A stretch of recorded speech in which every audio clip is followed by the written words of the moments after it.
साई राम घनश्याम भगवान तुम्हारा नाम। साई राम घनश्याम भगवान तुम्हारा नाम। साई राम घनश्याम भगवान तुम्हारा नाम।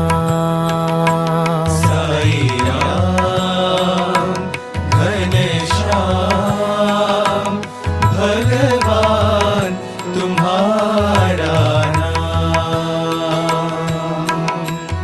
तुम बिन कोई नहीं रखवाले, तुम बिन कोई नहीं रखवाले, तुम बिन कोई नहीं रखवाले, तुम बिन कोई नहीं रखवाले, तुम बिन कोई नहीं आपद सहारे, तुम बिन कोई नहीं आपद सहारे, तुम बिन कोई नहीं आपद सहारे, तुम बिन कोई नहीं आपद सहारे, तुम बिन प्रेम कोई नहीं देने वाले, तुम बिन प्रेम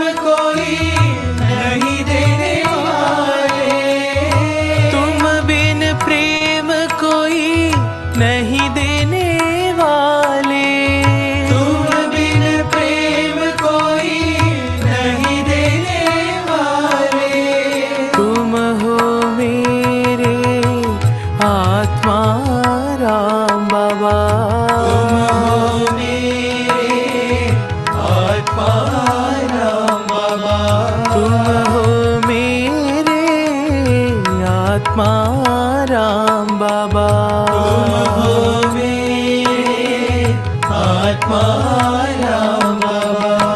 भगवान तुम्हारा नाम। भगवान तुम्हारा नाम। साई राम तुम्हारा नाम। साई राम तुम्हारा नाम। साई राम घनश्याम भगवान तुम्हारा नाम। साई राम घनश्याम भगवान तुम्हारा नाम। तुम बिन कोई नहीं रखवाले, तुम बिन कोई नहीं रखवाले, तुम बिन कोई नहीं आपद सहारे, तुम बिन कोई नहीं आपद सहारे, तुम बिन प्रेम कोई नहीं देने वाले, तुम बिन प्रेम कोई नहीं देने वाले, तुम हो मेरे आत्मा राम बाबा, तुम हो मेरे आत्मा राम बाबा। भगवान तुम्हारा नाम। भगवान तुम्हारा नाम। साई राम तुम्हारा नाम। साई राम तुम्हारा नाम। साई राम घनश्याम भगवान तुम्हारा नाम।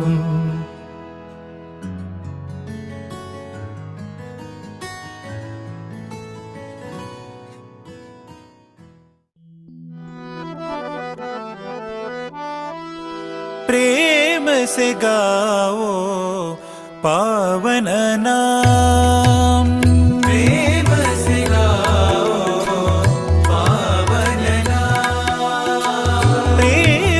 से गाओ पावन नाम, प्रेम से गाओ पावन नाम।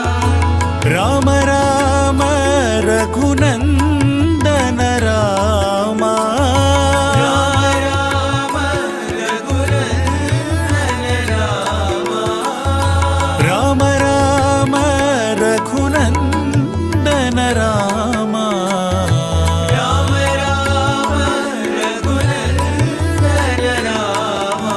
प्रेम से गाओ पावन नाम, प्रेम से गाओ पावन नाम। जय जय रामा जय रघुरामा, जय जय राम जय रघुरामा।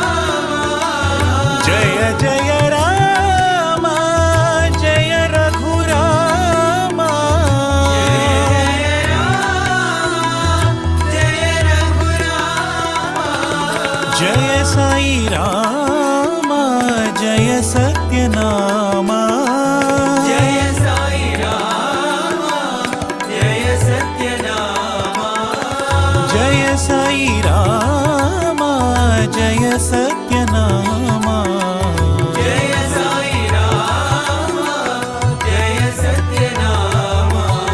प्रेम से गाओ पावन नाम, प्रेम से गाओ पावन नाम। राम राम रघुनंदन रामा, राम रघुनंदन रामा। प्रेम से गाओ पावन नाम, प्रेम से गाओ पावन नाम। जय जय रामा जय रघुरामा, जय रघुरामा। जय साई रामा जय सत्यनामा, जय साई राम जय सत्यनामा। जय साई रामा जय सत्यनामा, जय साई राम जय सत्यनामा। प्रेम से गाओ पावन नाम।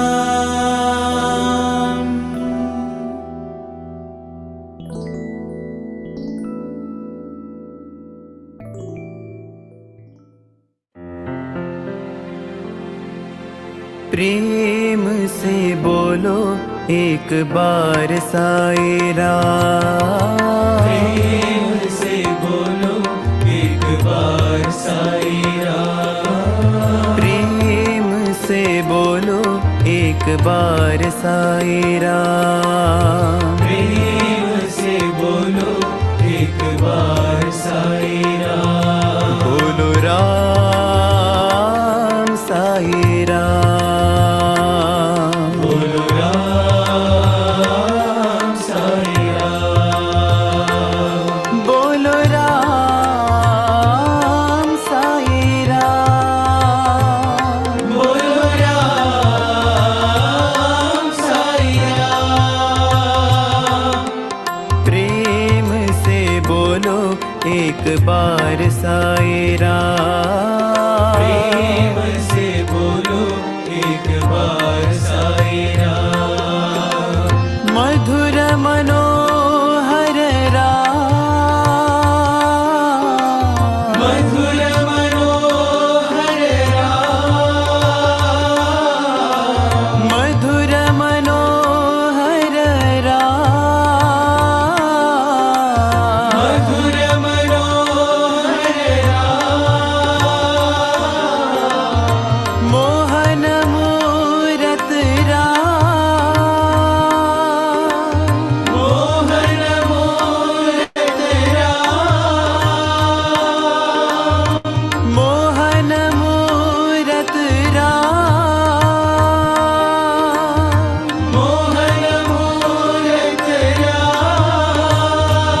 बार साई राम। प्रेम से बोलो एक बार साई राम। बोलो राम साई राम। बोलो राम साई राम।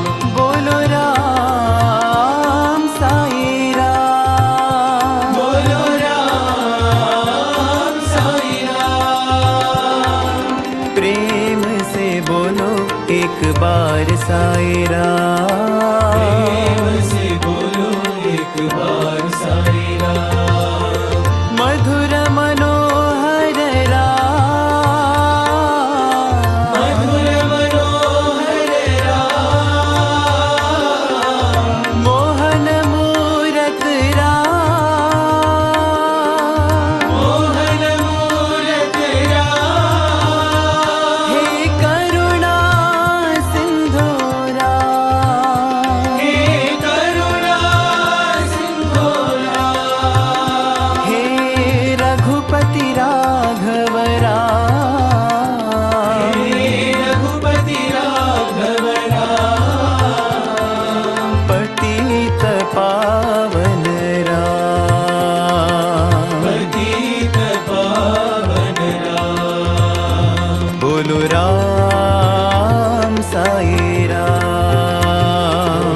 राम साई राम। बोलो राम साई राम। बोलो राम साई राम। बोलो राम साई राम। बोलो राम साई राम। प्रेम से बोलो एक बार साई राम।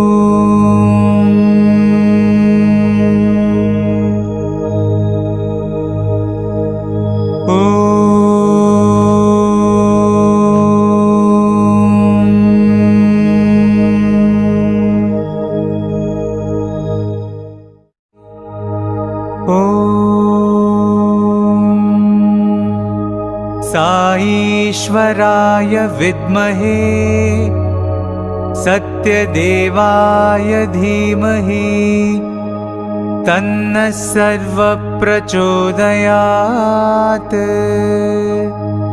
ॐ साईश्वराय विद्महे सत्यदेवाय धीमहि तन्नः सर्वः प्रचोदयात्। ॐ साईश्वराय विद्महे सत्यदेवाय धीमहि तन्नः सर्वः प्रचोदयात्।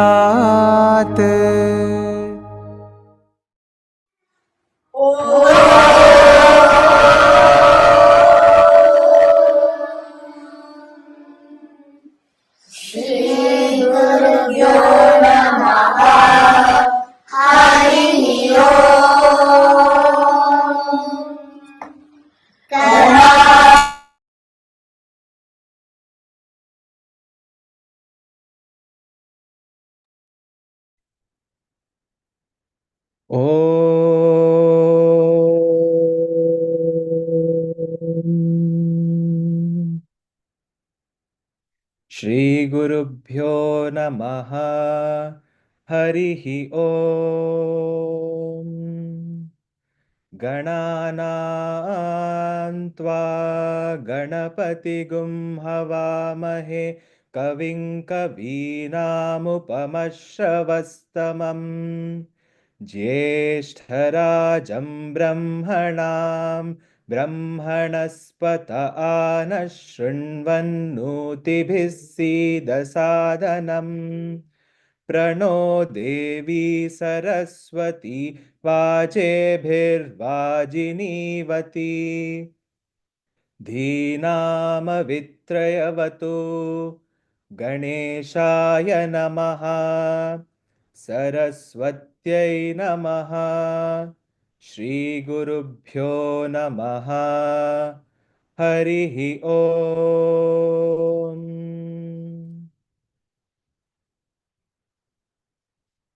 Om Shri Sai Ram. My loving pranams to our beloved Swami. Dear sisters and brothers, a loving Sai Ram to you all. I'm Aditya from the Sai Center of Auckland City. It's a pleasure to welcome you all to today's Pathway to Prasanthi session titled Bhajans, a proven pathway to divinity, my experiences with Swami. I extend a warm welcome to the speaker for the session, Brother Abishek Hariharan. Brother Abhishek joined Swami's higher secondary school for his grade 11 in 2007. He completed his BSc Physics from Swamis University in 2012 and MSc Physics in 2014. He was then blessed to serve as a faculty in Swamis University at the Brindavan, Bangalore campus from 2015 to 2022, during which he also completed his PhD in physics in 2021. He's currently a senior data scientist at a private company in Bangalore. Brother Abhishek also received the Cultural Championship at Swamis University in the years 2012 and 2013. He was fortunate to be blessed by Swami to join the Prasanthi Mandir Bhajan group in 2009 as a singer and continues to be a part of it. Abhishek is also an avid harmonium player. At a personal level, as fortunate to have been guided by him for several years in singing and playing instruments for bhajans while at Prasanthi. We once again welcome you all to this session. We'll have the chance to listen to him for the next hour or so. We encourage all devotees to post any questions that you may have in the chat box, which will be asked towards the end of the session. Over to you, Brother Abhishek. Thank you, Sai Ram. Sai Ram, Brother Aditya, thank you for those kind words. I hope my voice is audible and loud and clear. Yeah, cool. First off, thank you, Swami. Thank you to the Sri Sathya Sai Global Council of New Zealand for this wonderful opportunity. I must apologize right off at the start because I'm really not in the best of my health, but I'm sure Swami will take this session forward and express whatever he wants to express through me. Mukam karoti vachalam pangum langhayate girim yat kripatamaham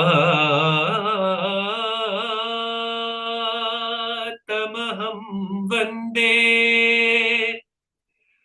paramananda Saisham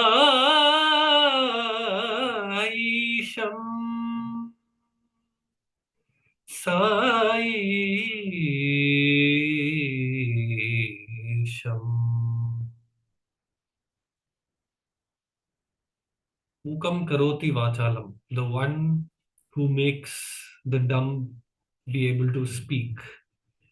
Case in point. The Pangum langhayate girim, the one who can even make a leper cross a mountain. Yat kripa tamaham vande, he whose grace makes all these things possible. I bow down to him, Paramananda Saisham, dear Lord Sai.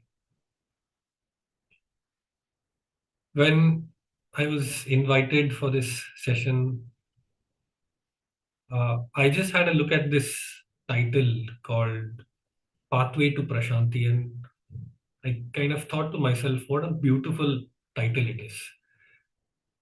It's so apt for today's uh, scenario, where it doesn't say pathway to Prasanthi Nilayam.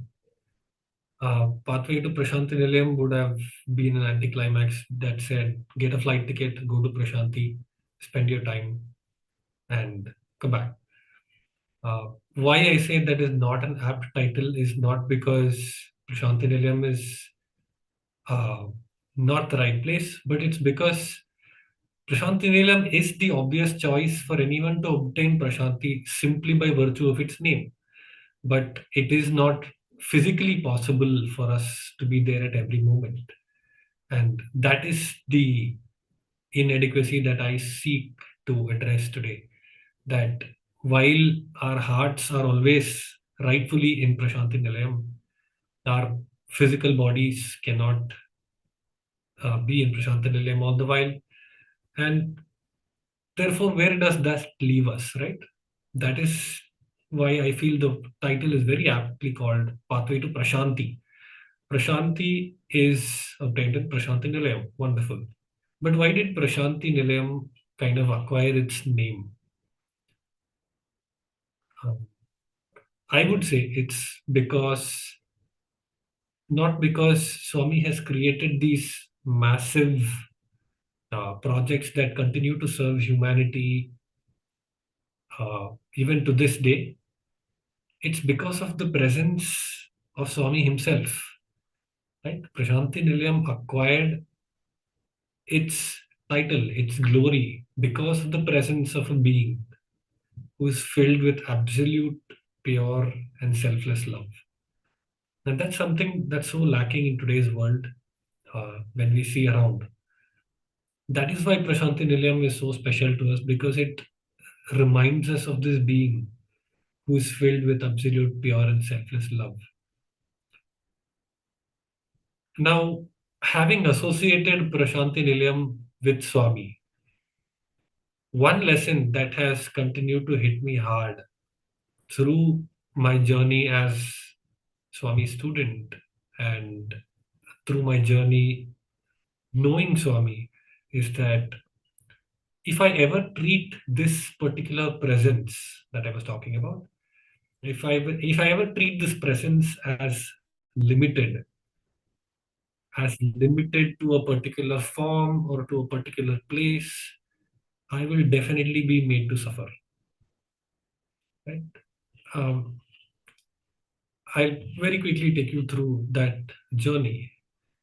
When I joined Swami School in 2007, all that I ever cared about was to gain Swami's physical attention. And I would go behind every possible opportunity that would get me closer to Swami physically. And that was my be all and end all. I never really took to understanding who is this Swami? Why is he so special to me? Right? And 2011 hit, and that was such a game changer for all of us.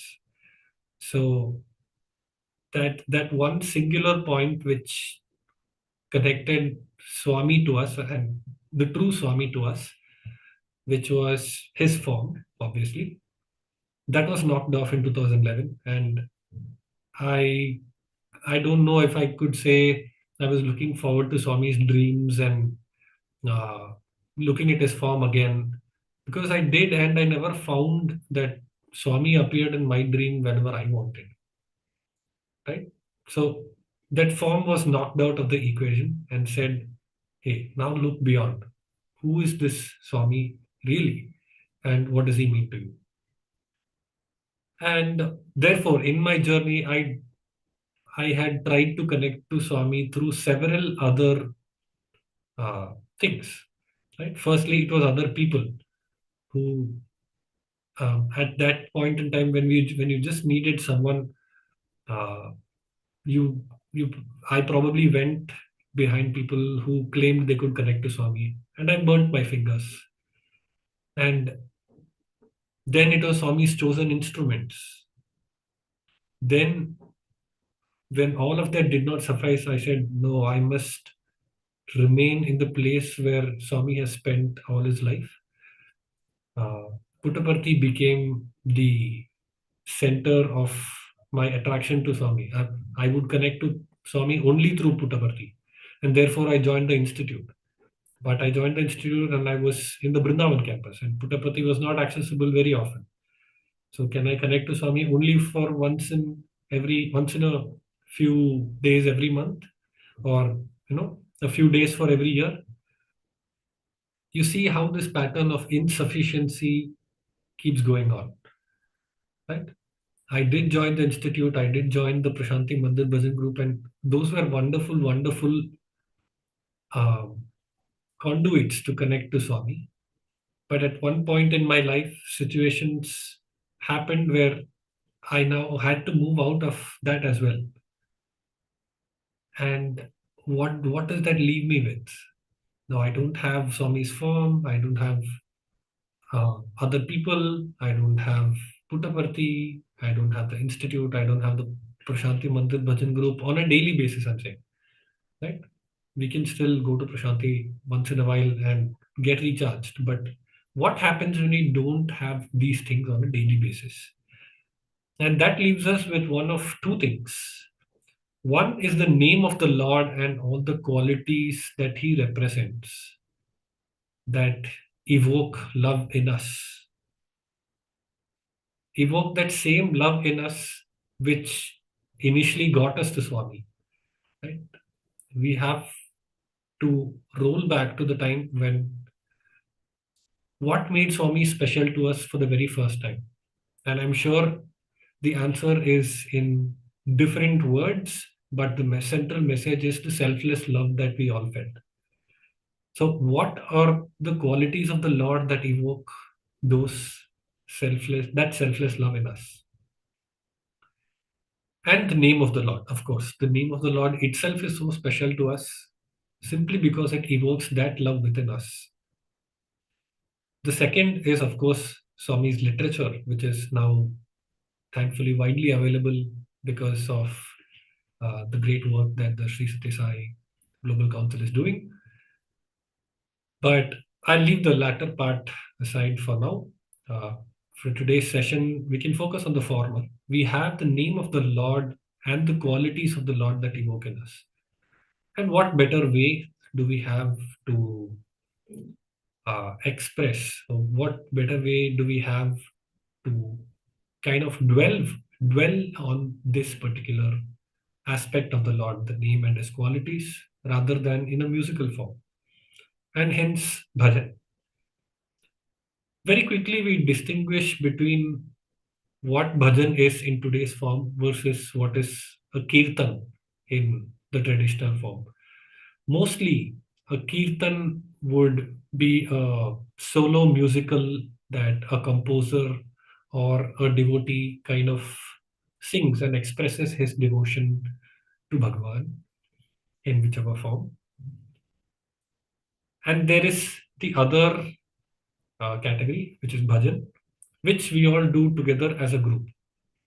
Now, even bhajan, we can subdivide a little further, but I'll come to it a little later into the session. But having narrowed down this scope of expressing our love for the Lord through his name and qualities in a musical form, let's focus on the bhajan subcategory.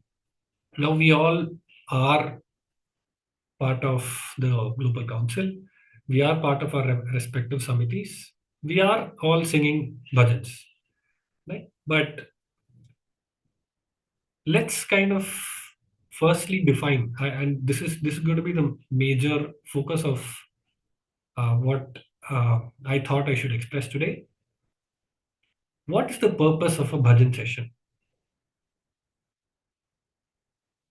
Now, I want to express this through two or three stories, depending on how much time do we have.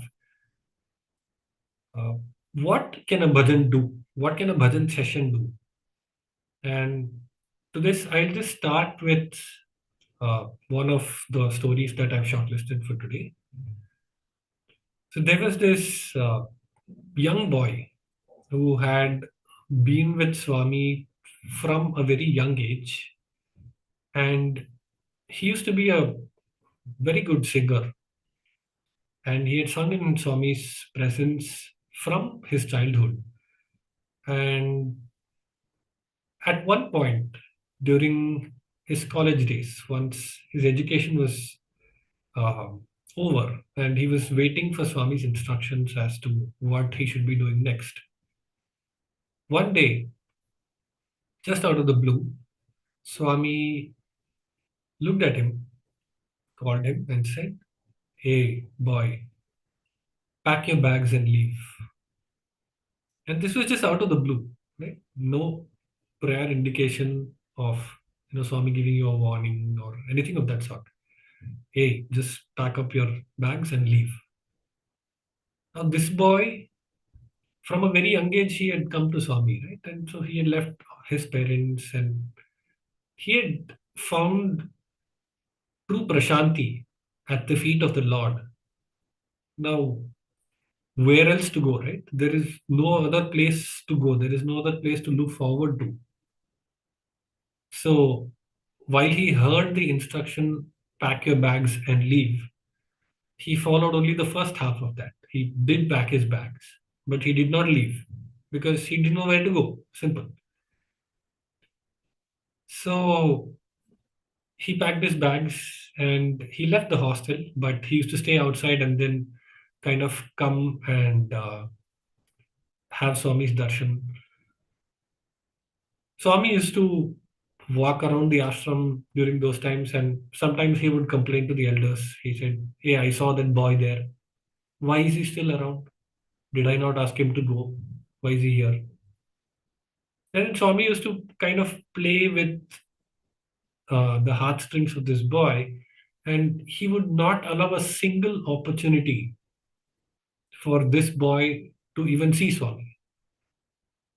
So he would try to kind of, the boy would try to kind of sneak in through looking through a window and try to have Swami's darshan, where he thought in his love that I can see Swami from a point where Swami cannot see me.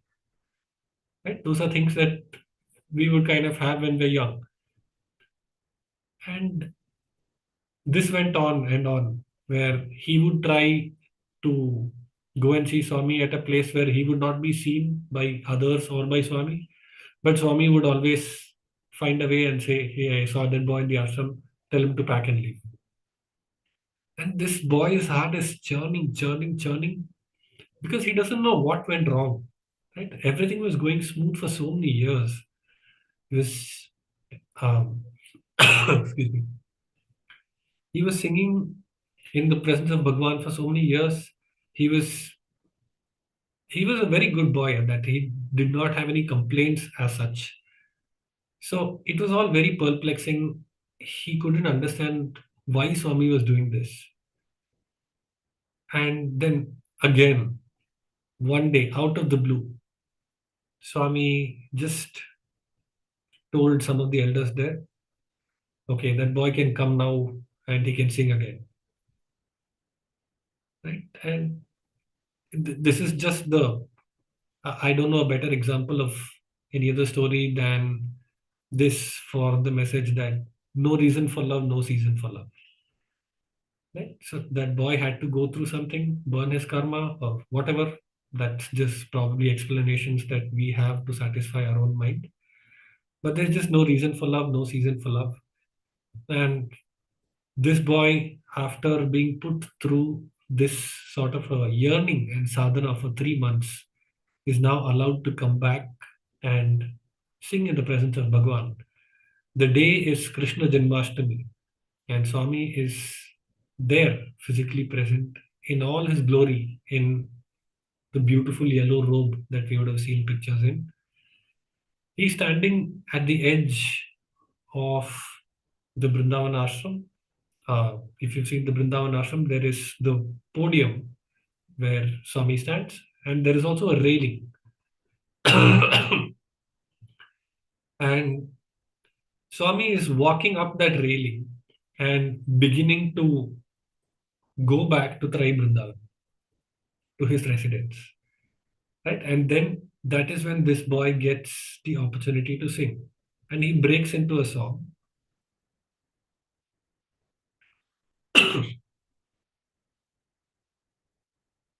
Krishna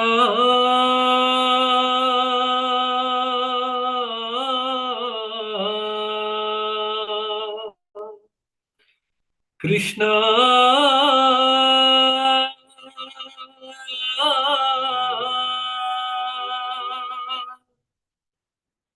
Krishna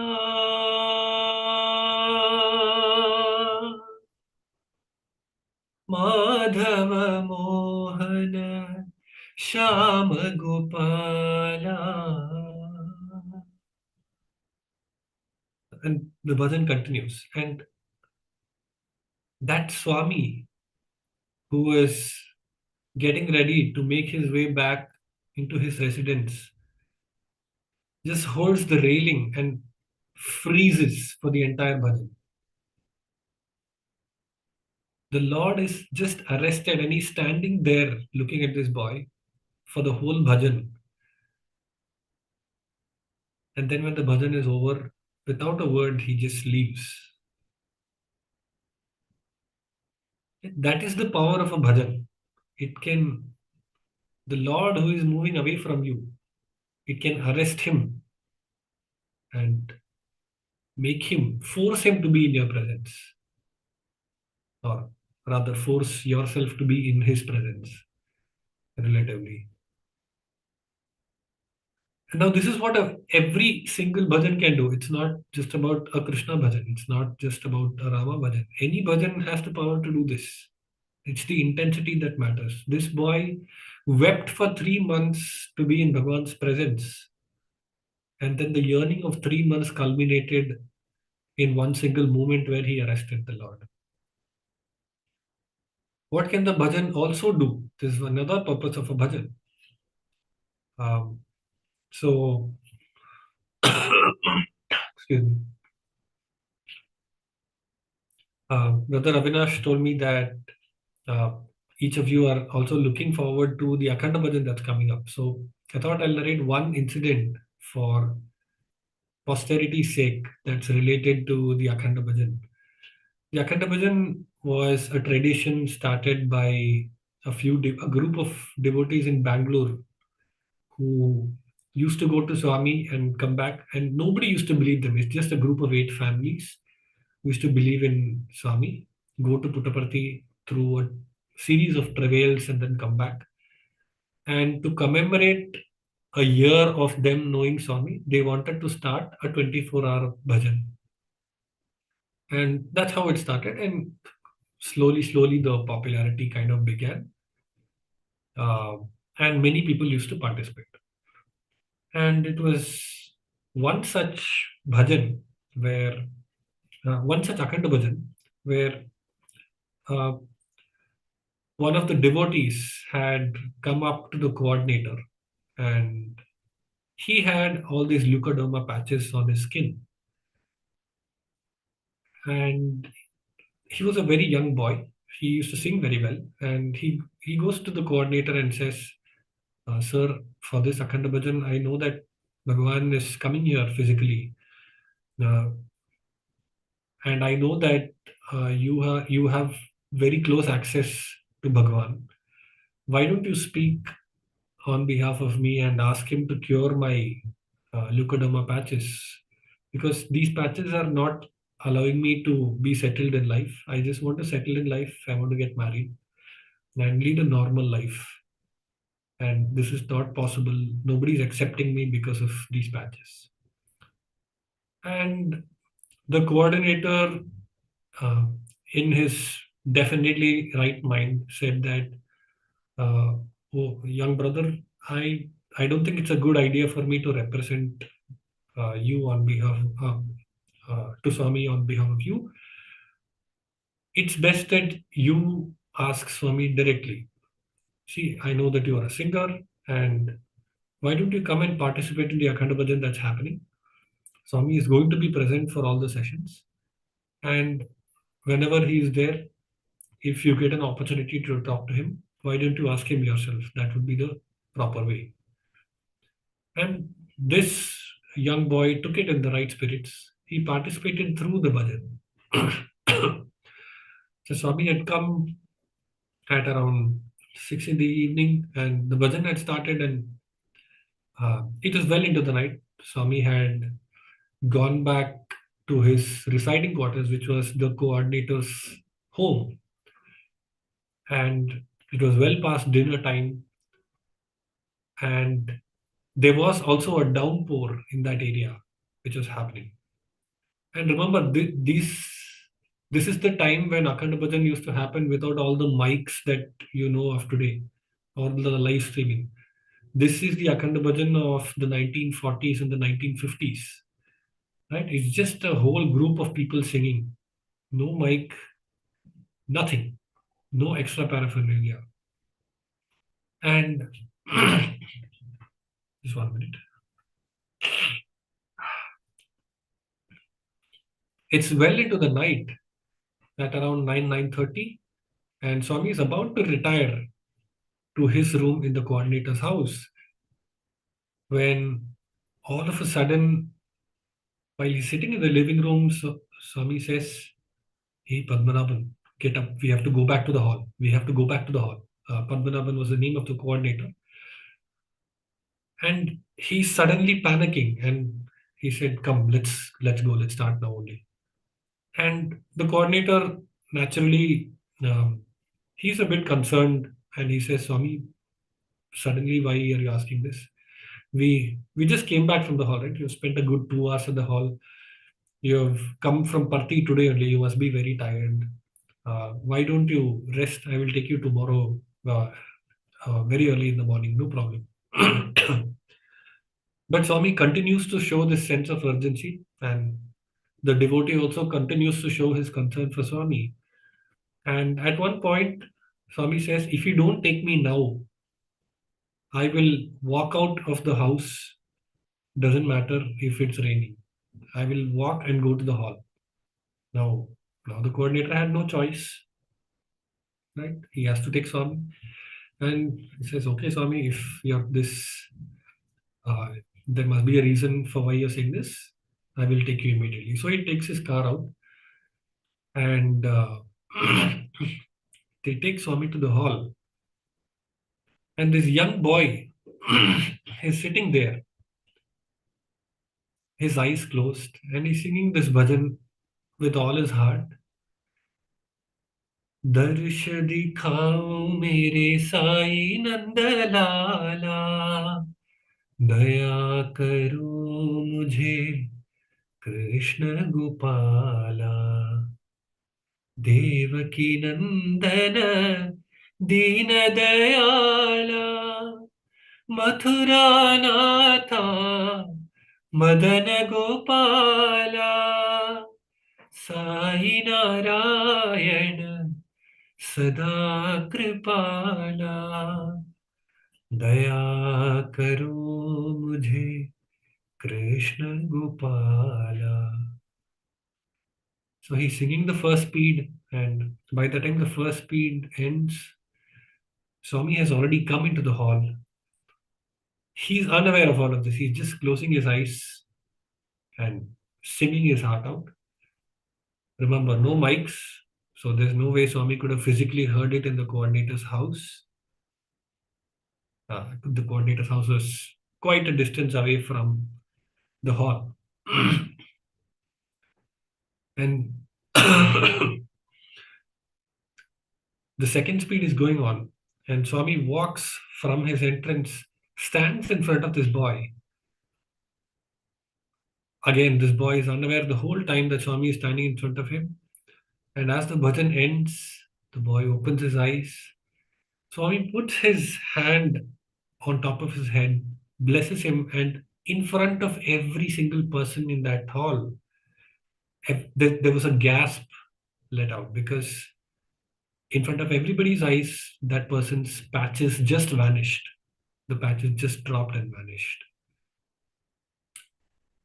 And Swami, as if nothing happened, he just walked back and then told the coordinator, "Come, let's go home now." And then when they go back to the house, as if to break the most poignant silence that was present. The coordinator asks, Swami, why did you have to take all this pain to uh, go immediately? Why couldn't you have waited in the morning? The boy would have still been there in the morning. And then Swami says, in the most stoic fashion of his, he says, Padmanabh, I couldn't sit in your living room when this boy's heart was calling out to me. I had to go immediately. This is God's only weakness. Now, this is the second purpose of a bhajan. The first purpose was to arrest the Lord who was moving away. And the second purpose to this story was that if the Lord is already away, or if you feel that he's away, he's stagnant, he's distant, he's not listening to you, to make him rush towards you instantly. That's the second purpose of a bhajan.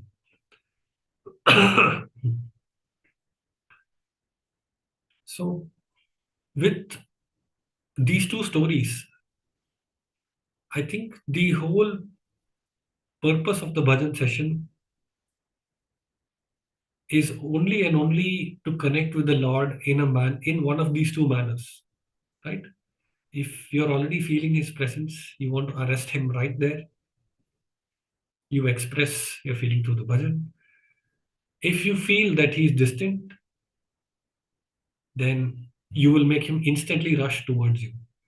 And neither one is more true than the other.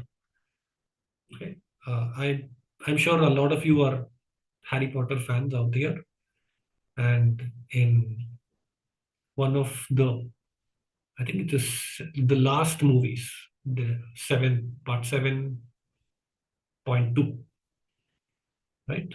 When Harry is killed by Voldemort and he goes into a dream where Dumbledore is there in the station and all that. There's a very beautiful dialogue that says, Harry is saying, Professor, is this all happening just in my head?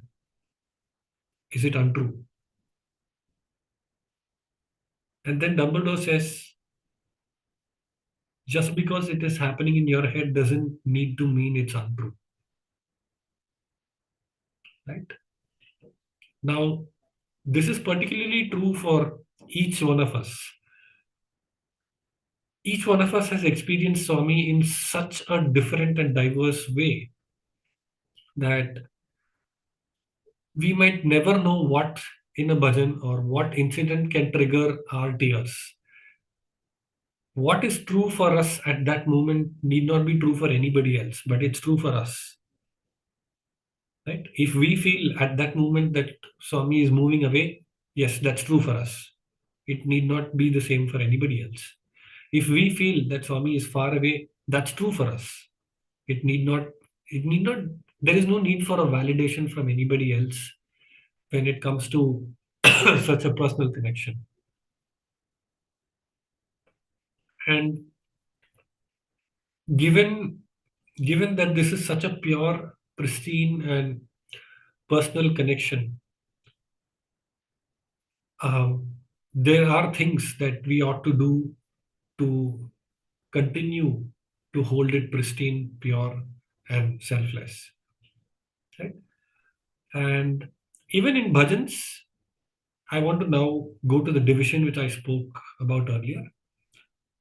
There is one category of movements in our life where bhajans can be treated as individual singing, where we are in our home, where we are in, maybe we're in our car, or in a personal space where others are not affected by what we sing and how we sing. And there is also a similar category where we are going for a bhajan session, but we are following bhajans, but without a mic. Right? Once again, there is a little bit of responsibility over there, but I'm still going to put this in the same category as individual singing. Mostly, when this is the scenario, I don't particularly see any rules over here, because only devotion rules, only bhava matters to acquire Baba. There is no other singular thing that matters, because irrespective of whether a mic is in front of you, irrespective of whether you're in the shower or in your car, if you sing with devotion, Bhagwan can hear you. Right? This incident proved that. Right? I particularly took this incident because of that, because where where we feel that we might be heard only if there's a mic, that's not true with Bhagwan. He ran from somewhere where there was not the faintest idea that this kind of music was going on. Right? He could feel the pure love that called out to him. That's all that's required. So whenever there's individual singing and wherever there is following of a bhajan without a mic, there are no rules, only devotion rules. Right? Try to maximize your bhava. When it comes to group or community singing, I'm sure there have been a lot of communications, a lot of formal and informal communications as to what needs to be done, what not. Swami has laid down all these guidelines and given it to the organization, and therefore, I'm not going to delve into the depths of those rules unless there are specific doubts.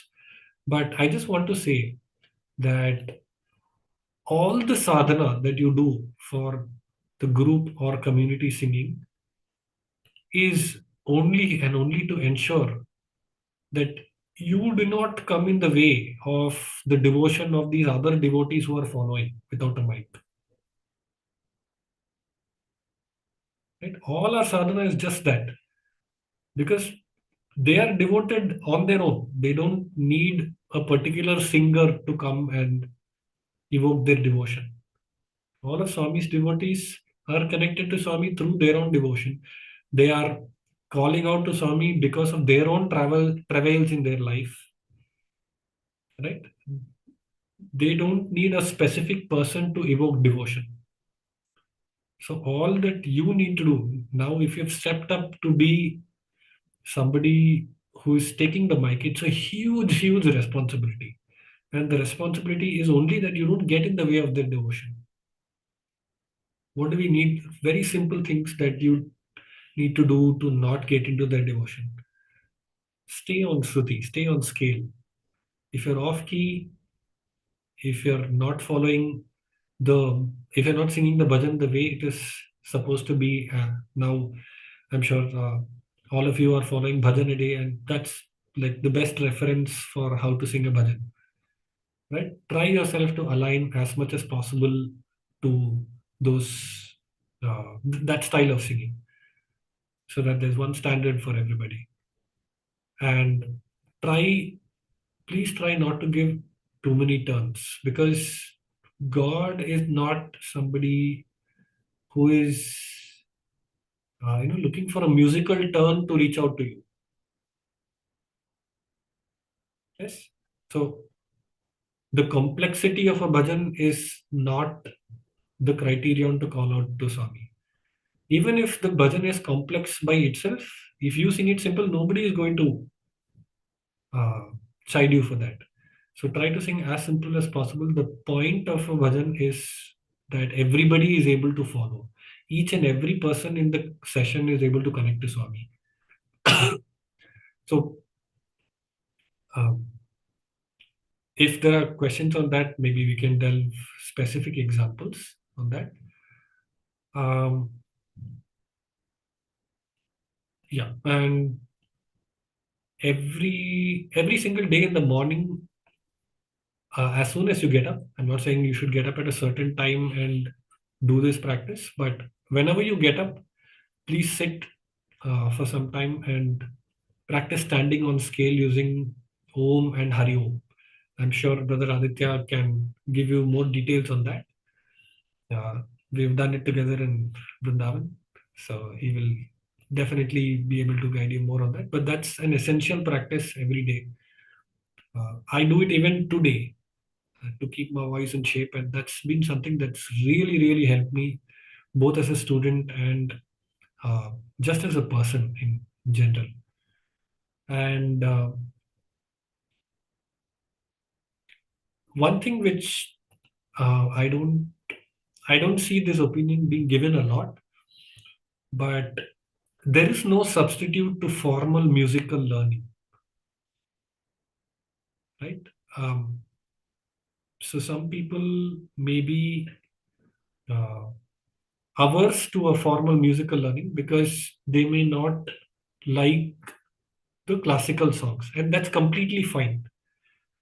Um, why I'm getting this example is that uh, I see that many people are desirous of singing very complex bhajans, but are not willing to go through the rigor of a classical training to be able to deliver that bhajan.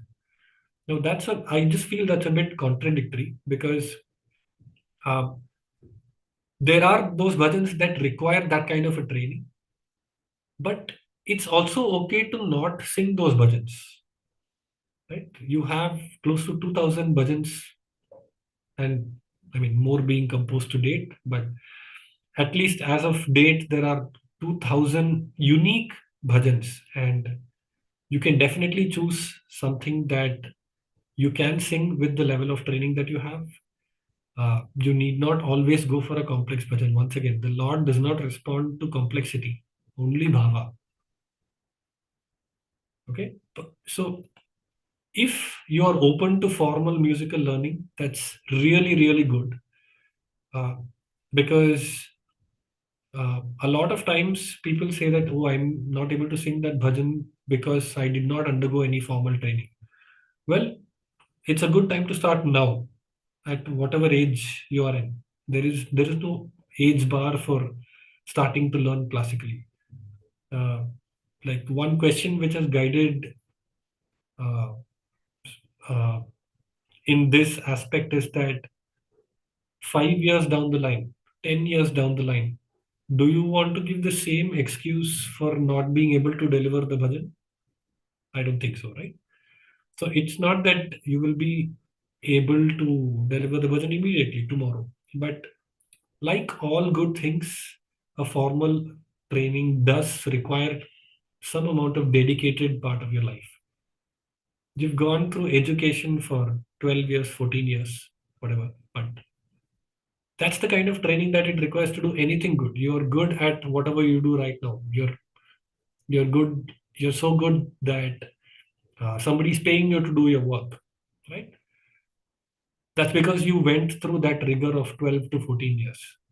Now give yourself at least a few years to undergo formal musical learning if you are inclined to sing uh, more sort of classical bhajans.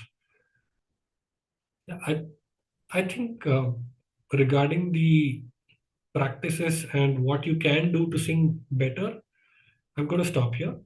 But I just want to uh, kind of go back to that one point of the purpose of the bhajan.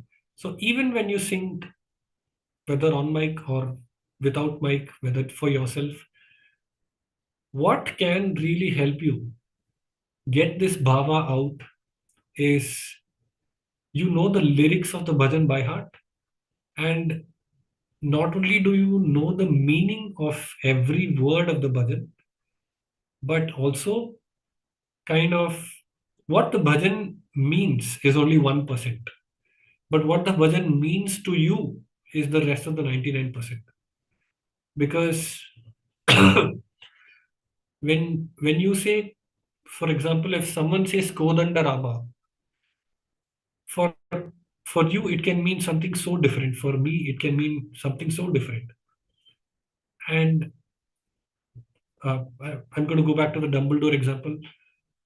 What happens in your head is real for you. So you can create a story for yourself as to what the bhajan is supposed to mean to you, right? And I'm just going to take one very simple example here.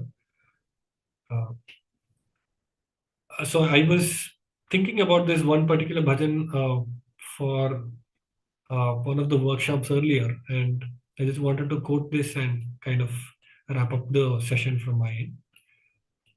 A very simple bhajan, right? Ramachandra Prabhu Raghuvamsh Rama Sitapati Jaya Janaki Rama. So very, very nice bhajan. It's not something that I had not heard before, but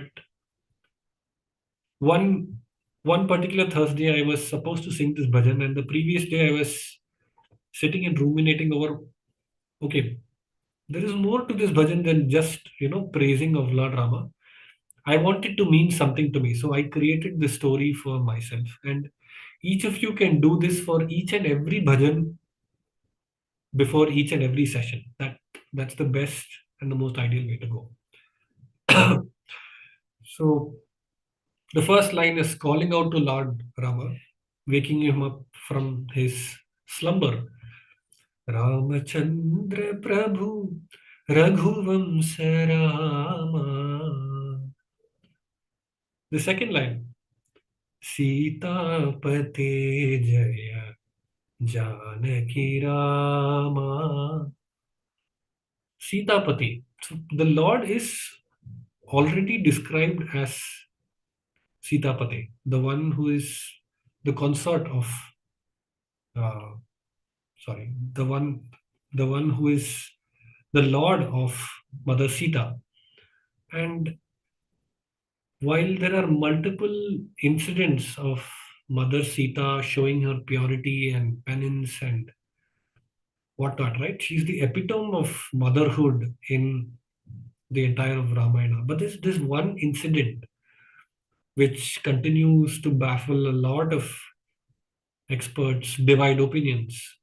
And that one incident is the one where Lord Rama decides to send Mother Sita back to the forest because he hears an opinion that from a washerman that says, uh, uh, you know, do you think I'm like Rama who will take uh, his wife after being in someone else's house? So we all know that incident. I'm not delving into that incident. But what always baffled me was Rama, all these opinions are fine, but you know the love that Mother Sita had for you. You know the penance that she went through in Lanka. You know the amount of love that she has for you.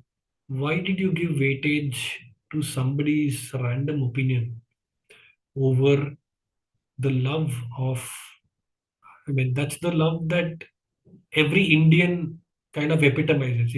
If we think of the love of a husband and wife, every Indian idolizes the love between you two, right? So why did you feel that that was so much more necessary? And when I was ruminating while this bhajan was going on, and then it instantly hit me that Lord Rama, through this incident, kind of shows the entire world that even if that act was done, even if that act of sending her away was done, Mother Sita never lost even an inch of love for Lord Rama. She never blamed Lord Rama for sending her away at a time when she was carrying Lord Rama's children in her womb. That's the most difficult time for a woman, right? And Lord Rama put her through one of the most difficult situation, and then she never lost even an ounce of love for him. And with that incident, I kind of feel, okay, Rama, now please, I am I beseech you that kinder this kind of love for me to you, that whatever happens in life, even if you throw me under the bus, I should not lose even an ounce of love for you. Let me love you like how Lord Rama was loved by Mother Sita. Sita Pate Jaya Janaki Rama. Ahalyoddharaka Sugunabhirama. Ahalyoddharaka. We know the incident that Mother Ahalya, who was a stone, was transformed back into a human being simply by the touch of Lord Rama. And dear Swami, I know that my heart has turned into stone. Right? I am not able to feel the love for every single being the way I feel love for you. This heart has turned into stone. I have been affected by so many things around me. I'm not able to feel love.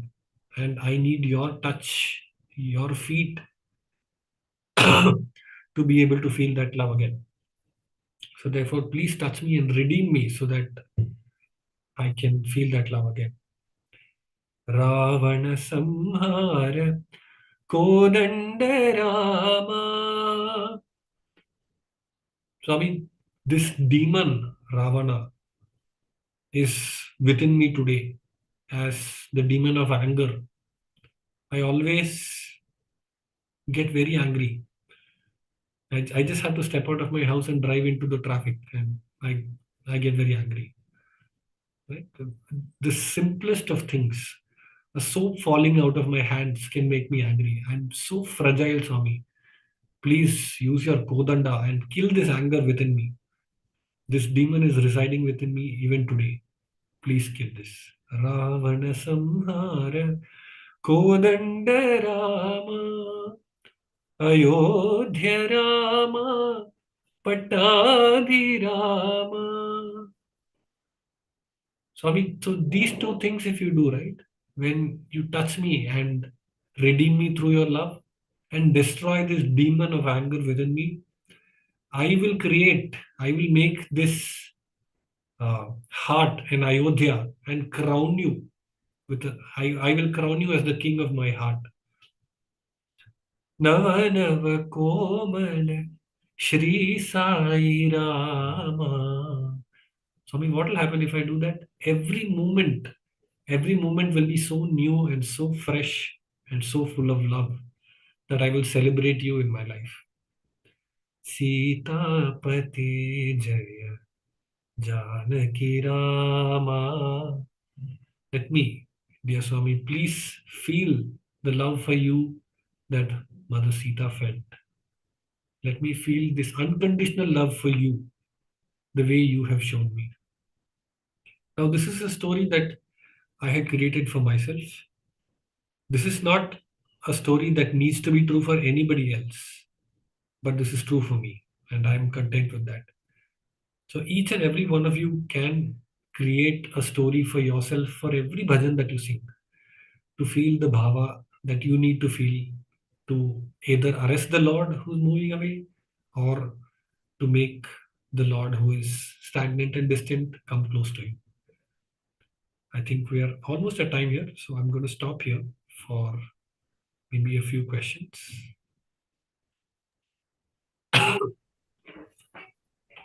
Yeah, sure. So thank you, brother, first of all, for your insightful words. And yeah, we have a few questions that in the chat. So someone has asked, uh, you may have touched upon this aspect, but they want a clarification on how much music plays a part at a bhajan session, because we often find music drowning the singer's voice. So your thoughts on this, about Can you specify what is music? As in, the instruments and the background instruments, tabla, harmonium, all those. So right. achieve the right balance between the singer and the instrumentalist. I My opinion is very controversial here, but not controversial, but it is something that I feel very strongly. It may not be the truth. Uh, and I also have this perspective as a singer, a harmony player, and a percussion player. Okay, so it's not a biased opinion from the point of view of a singer. For a bhajan session, the singer's clarity takes top precedence. because it's the words, the name of the Lord, the qualities of the Lord that is of prime importance during a bhajan session. Every other instrument is just supporting, right? If something is heard or not heard, it's okay. If a harmonium is heard just enough for the singer to be able to catch the scale, I think that's enough. If the tabla is heard just enough for the singer to be able to catch the rhythm, that's okay. That's just enough. The rest of the instruments need not even be heard. Mm. That's a very, very strong opinion, but that's just my opinion. I'm so sorry. Yeah, That's a very poignant question because I find this debate going on in a lot of places, including the place where I currently go for bhajan. So yeah, everybody wants to be heard, yeah, but um, I I don't. So when I play harmonium, I tell them, please, I don't want to be heard. It's too much. Volume is too much. It's distracting the singer. Okay. So if you can get to that stage where you feel your volume is too much, that's great. yeah. So there are some other general questions that we as singers may have. So how do we as novice singers improve singing in tune and improve our diction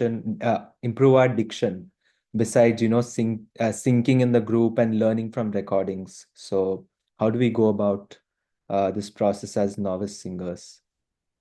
Yes. The uh, Om or Hari Om practice, maybe now I can delve into it a little more.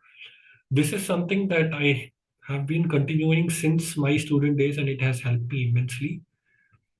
Even today, I continue to take out time in the morning as soon as I get up and practice standing on one of the bass notes. Okay, so I take something like an A sharp. Is that the notation you guys use, or a black five or something? A sharp, if I'm right. Yeah, so I choose an A sharp, but whatever is a base scale for each of you, choose that scale and stand on that note for as long as you can without wavering. So it's like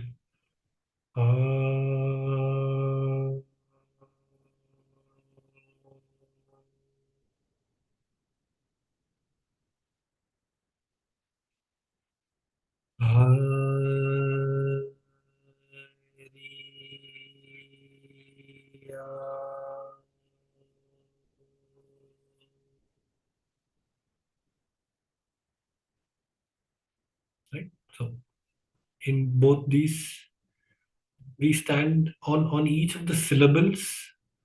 Our voice needs to stabilize. So that's the way we can stand on scale. Um, and once you stand on one note, once let's say after 5 minutes, shift to the lower note, shift to a lower note. Go as low as you can without hurting your voice. The moment you start to feel strained, stop there and come back to the original note and then stop.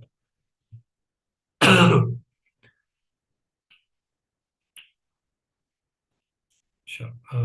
That's one way to improve your singing on scale. Regarding diction, I think one thing that would definitely help is to ensure you know the meaning of each word. And why I say that is sometimes when you don't know the meaning of a word, you will go and look it up either on Google or some other dictionary, right? And that's a place where you can get the right pronunciation of a word also. For example, I'm just taking a random example. Uh, Nada Sharira Vedodhara. So there is Nada Sharira Vedodhara. So the first da is da and second is da. And So when you kind of go and search for the meaning, you will say Nada Sharira. Nada is one word, which means sound. And you know how to pronounce Nada. Sharira is body, right? The one who has sound as his being or sound as his body. Vedodhara, Veda Udhara. You can reach out to anybody who knows a bit of Sanskrit, anybody who knows a bit of Hindi for helping you break down these words and know the true meaning. And they will tell you the correct pronunciation. Okay. So Veda is Veda, of course, the primordial knowledge that has come. Udhara is one who supports. And anybody who knows the meaning of that word, or even a dictionary, will tell you it's Udhara and not Udara. So when you attempt to know the meaning of each word, I think it's a good practice that you will also learn the correct pronunciation and diction for each of these words. I hope that answers the question. Yeah, definitely. And just we as new singers, if we want to, learn a new bhajan well and sing it for a bhajan session at our center. So is the process any different from, be it a simple bhajan or a complex bhajan? Do you have any suggestions for us as to how we go about learning new bhajans and so that we are ready to sing it at our center? Superb question. That's a very straightforward question. So, any new bhajan that you want to learn or um, you want to introduce, either it's an old bhajan or a new bhajan that you want to introduce at the center. Firstly, the same thing, right? You practice it for yourself enough to know the lyrics by heart. So, there's one piece of advice which Swami has given, but I'm going to specifically say that Swami has given this, and I'm not somebody who follows this, but because Swami has said it, um, I'm going to put it out here. Swami says, if you're practicing a bhajan and singing it before me, you must have practiced the bhajan 100 times. Right? The first 25 times, the words of the bhajan kind of get ingrained. The next 25 times, the tune of the bhajan gets ingrained. So by the 50th time of practice, um, the both the lyrics and the tune are so ingrained in you. If you get up from sleep, you can just sing it. Right? Then Swami says the third 25 times, you start creating a meaning for. So this is my interpretation of what Swami has said. I'm paraphrasing, not exactly saying what Swami has said. You create a meaning story for yourself so much that you start seeing Swami's presence in front of you when you sing the bhajan. That's for the third 25 times. And when you practice it 25 more times, now Swami is not only a reality to you when you sing, he also becomes a reality to everybody else in the bhajan session. So while I have not hung on to the 25 number, I do believe at least the markers are very important, that you know the bhajan sufficiently in terms of its lyrics and its tune, so that when you, even if you get up from your sleep, you should be able to sing that bhajan without a flaw. That's one marker, definitely. And then comes the next marker where you start feeling bhava and baba. Yeah, that was indeed insightful. So yeah, we really thank you. Like throughout the session, you touched upon the power of devotional bhajan singing, and then you went on to say you told us the two purposes of devotional bhajan singing. One is to arrest the Lord who is moving away, and the second one is to make him rush towards you even when he's away. And also, you beautifully reiterated that only bhava is enough to attract Baba. And bhajan singers have a huge responsibility of connecting the audience to Swami. So I think these are a few. I have to stop you there. The bhajan singers do not have the responsibility to connect anybody to Bhagavan. They are already connected to Bhagavan, just don't come in the way. That's Yeah, yeah, yeah. We must not come in the way by making our singing complex or taking complex turns. Yes, that's definitely our last takeaway. So we really thank you for giving us your valuable time and talking about how we can use bhajan singing as a sadhana to remain close to our dear Swami. And we also thank all the organizers and the media team who made this session a success. A big thank you to all the devotees who are present with us today on the YouTube live session.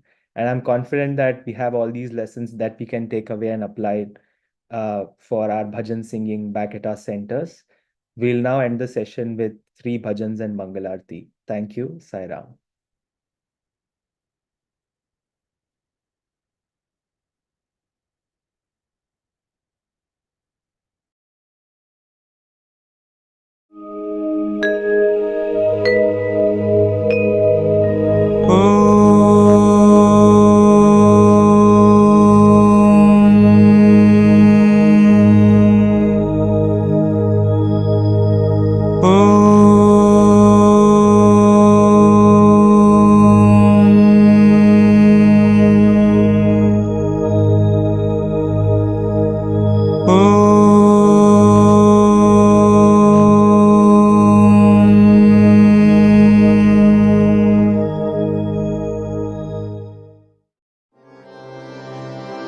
Shri Ganesh Vinayaka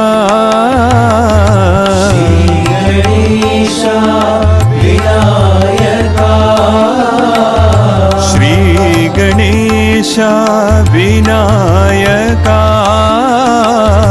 Shri Ganesh Vinayaka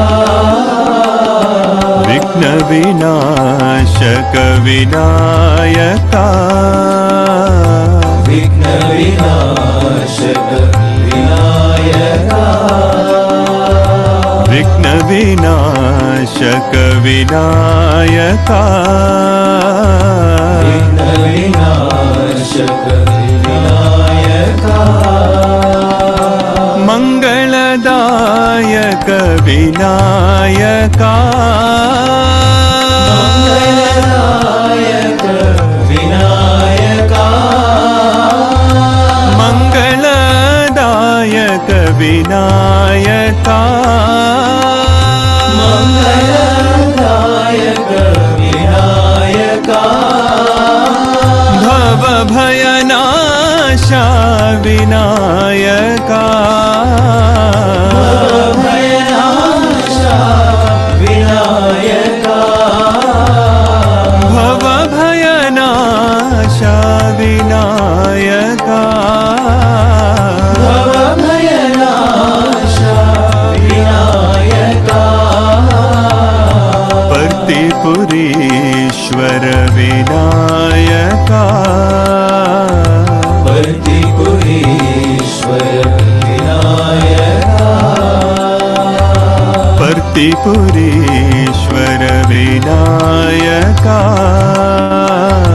पर्तिपुरीश्वर Vinayaka Shri Ganesh Vinayaka Shri Ganesh Vinayaka विघ्न विनाशक विनायका विघ्न विनाशक विनायका मंगलदायक विनायका मंगलदायक विनायका भव भयनाशा विनायका भयनाशा विनायका पर्तिपुरीश्वर विनायका पर्तिपुरीश्वर विनायका पर्ति भक्तिपुरीश्वर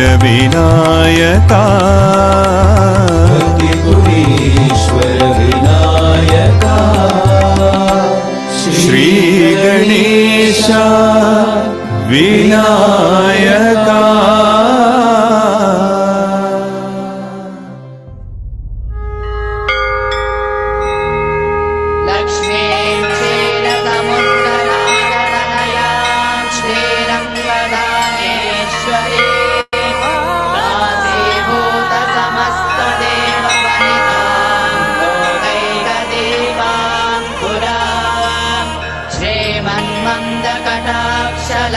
विभव ब्रह्मेन्द्र गंगाधरां तां त्रैलोक्य कुटुम्बिनीं सरसिजां वन्दे मुकुन्दप्रियां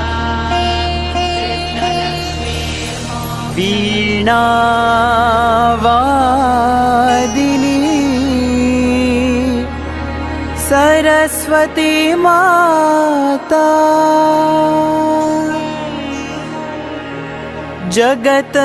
जगतपालिनी लक्ष्मी माता महालक्ष्मी च विद्महे विष्णुपत्नी च धीमहि तन्नो लक्ष्मी प्रचोदयात् अम्बा भवानी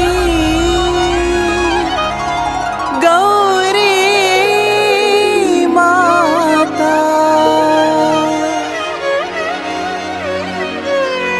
साई माता जगज्जननी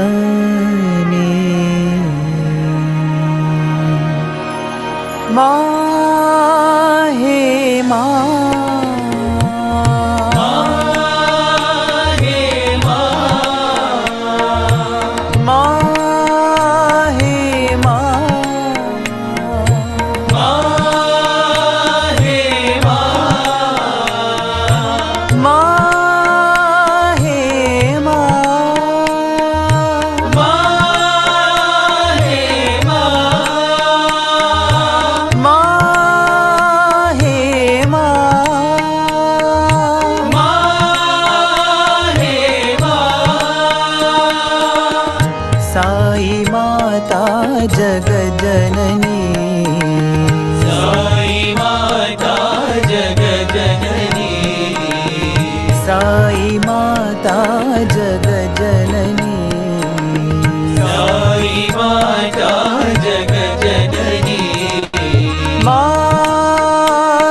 जगतपालिनी लक्ष्मी माता जगतपालिनी लक्ष्मी माता जगतपालिनी लक्ष्मी माता जगतपालिनी लक्ष्मी माता अम्बा भवानी गौरी माता अम्बा भवानी गौरी माता अम्बा भवानी गौरी माता अम्बा भवानी गौरी माता साई माता जगज्जननी साई माता जगज्जननी साई माता जगज्जननी साई माता जगज्जननी माहे माहे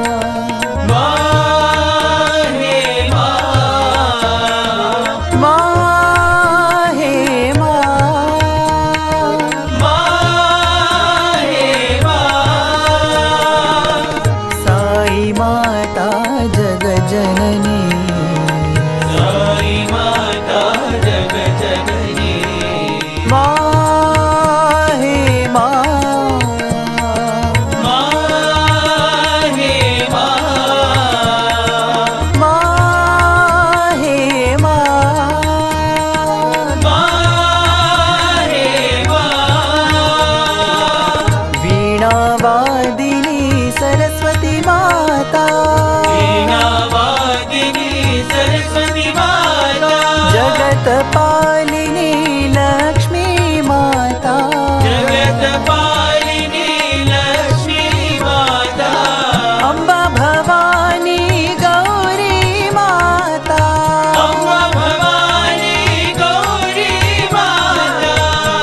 साई माता जग जननी साई माता जग जननी माँ हे माँ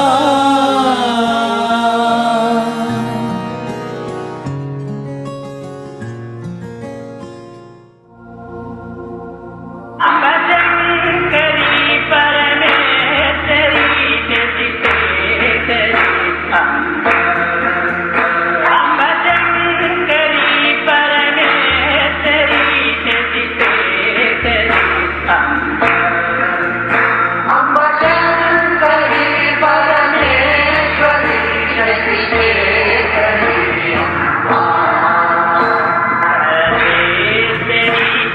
जगदीश्वरी माहेश्वरी अम्बा सर्वेश्वरी जगदीश्वरी माहेश्वरी अम्बा सुंदरी गुणमंजरी शिवशंकरी अम्बा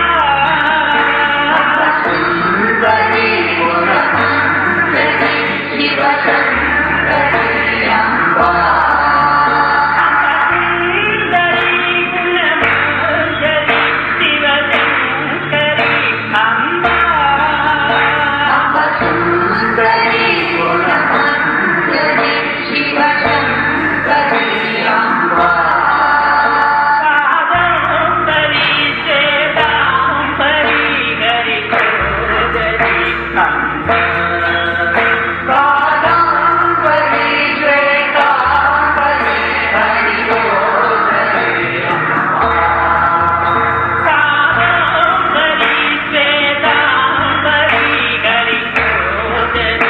अम्बा कादम्बरी श्वेतांबरी हरिचोदरी अम्बा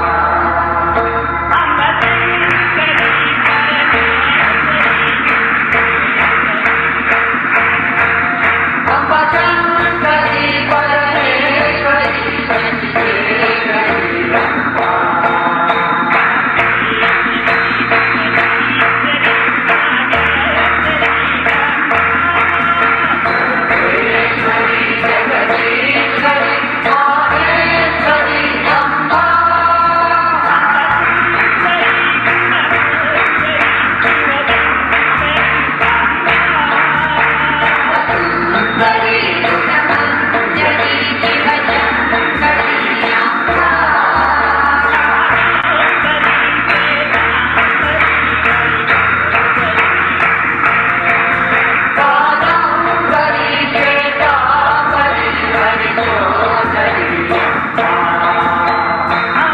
अम्बशंकरी परमेश्वरी जतिशेखरी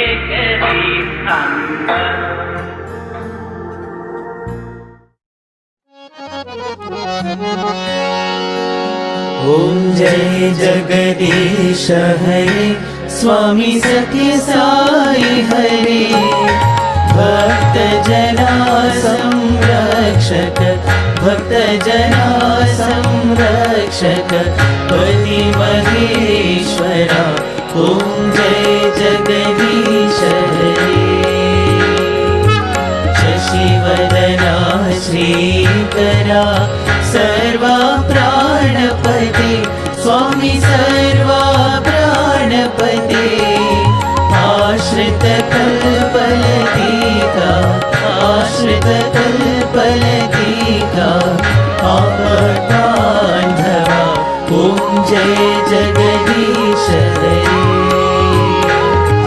मातपिता गुरुदैवमु मरियन्तयु नीवे स्वामी मरियन्तयु नीवे नाद ब्रह्म जगन्नाथ नाद ब्रह्म जगन्नाथ नागेन्द्रशयना ॐ जय जगदीश हरे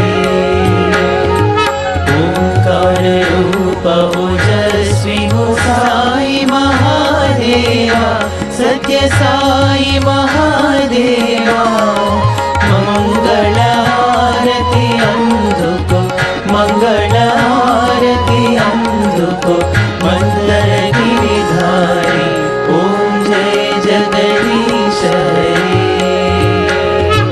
నారాయణ నారాయణ ఓం సత్యనారాయణ నారాయణ నారాయణ ఓం నారాయణ నారాయణ ఓం సత్యనారాయణ నారాయణ ఓం సత్యనారాయణ నారాయణ ఓం జయ సద్గురుదేవా నారాయణ నారాయణ ఓం సత్యనారాయణ నారాయణ నారాయణ ఓం నారాయణ నారాయణ ఓం సత్యనారాయణ నారాయణ ఓం సత్యనారాయణ నారాయణ ఓం జయ సద్గురుదేవా నారాయణ నారాయణ ఓం సత్యనారాయణ నారాయణ నారాయణ ఓం నారాయణ నారాయణ ఓం సత్యనారాయణ నారాయణ ఓం సత్యనారాయణ నారాయణ ఓం జయ సద్గురుదేవా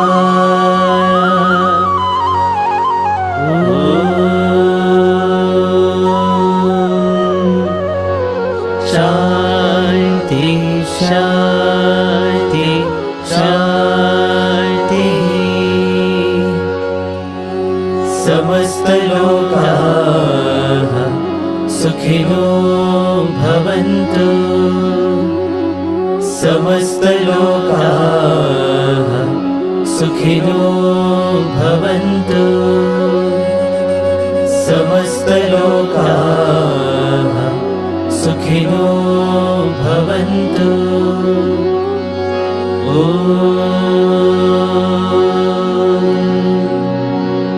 शान्ति शान्ति शान्तिः जय बोलो भगवान श्री सत्य साई बाबा जी की